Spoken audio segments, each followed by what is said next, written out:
National Weather Service in Detroit, Pontiac has issued a severe thunderstorm warning for Livingston County in southeastern Michigan, Washtenaw County in southeastern Michigan, until 7:15 p.m. At 6:14 p.m., severe thunderstorms were located along a line extending from near Potterville to 7 miles northwest of Jackson to near Hudson, moving northeast at 60 miles per hour. Hazard, 70 miles per hour wind gusts and penny-size hail. Source, radar indicated. Impact, expect considerable tree damage.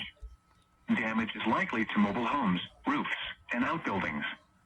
Severe thunderstorms will be near Manchester around 6:30 p.m.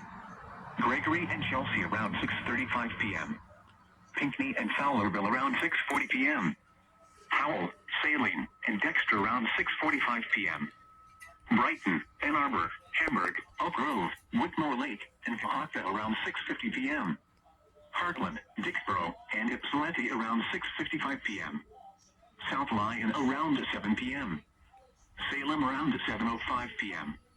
Other locations impacted by these severe thunderstorms include Pittsfield Township, Whitaker, Plainfield, Hudson Mills Metro Park, Island Lake State Recreation Area, Bridgewater, Delhi Mills, Pleasant Lake, Martin Hills, and Conway Township. This includes the following highways: I-94 between mile markers 154 and 187. I-96 between mile markers 125 and 152. M14 between mile markers 1 and 15. Plus 23 between mile markers 26 and 77. Repeating, a severe thunderstorm warning has been issued until 7:15 p.m. for the following counties in Michigan: Livingston and Washtenaw,